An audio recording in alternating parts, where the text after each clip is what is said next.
my name is Etgar Keret. I'm an Israeli short story writer, and here I got a story for you.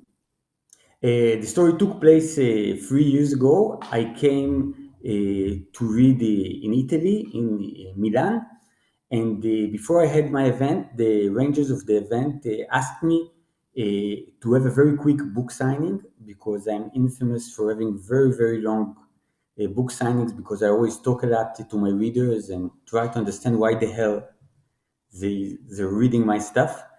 And I understood that they need to close the venue, so I said, okay, I'll do my best.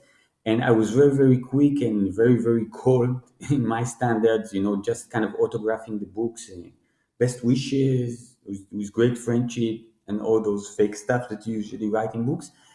Until the last guy came. He was a young, handsome guy, and with big smile on his face, and he told me in this kind of beautiful Italian accent, Mr. Carrot, would you like to know how I began to read your books? And I said, sure, yes. And while I was saying sure, yes, I was seeing the organizers kind of doing a no behind this guy's back. But I came all the way to Italy, and if there's a guy who wants to tell me how he discovered my books, I can't say no. And then that guy told me that he came from a small Italian town, uh, which was very Catholic, and that he had a girlfriend, and his girlfriend couldn't sleep at his place, and he couldn't go and sleep at her place. And actually, they couldn't find any place where they could be intimate together. And one day, his girlfriend told him that she discovered that in the town's library, on the second floor, there was a room full of books that nobody ever got in. And she said to him, maybe we can go there and be together. And they were very excited, and they went there. And as they were beginning to make love, they heard a noise from the entrance. So the guy very quickly got dressed and went to the entrance, to stop whoever was coming because his girlfriend was still getting dressed. And it was the elderly librarian who gave him a very angry look and said to him, "What the hell are you doing here?" And the guy said to him, I came up here looking for a book. And then the librarian said to him, which book?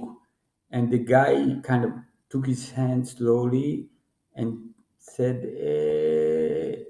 this book? And by chance, he picked a copy of my book, suddenly knocked on the door. And the librarian said, okay, so let's go down and write it. And they went, and he loaned the book, and later met his girlfriend outside of the library. And he said to her, this librarian, he knows my dad. So I better read this book. So when I return it, if he asks me a couple of questions, he won't figure out that I was cheating. And he read my book and apparently he liked it and returned it and picked other books of mine. And after finishing reading all of them, he said to his girlfriend, you know what? I don't want to live in this town where I can't be with you. How about we move to Milan? And they moved to Milan and stayed and apparently lived there happily ever after. And for me, this is the best story ever of a reader influenced by your books.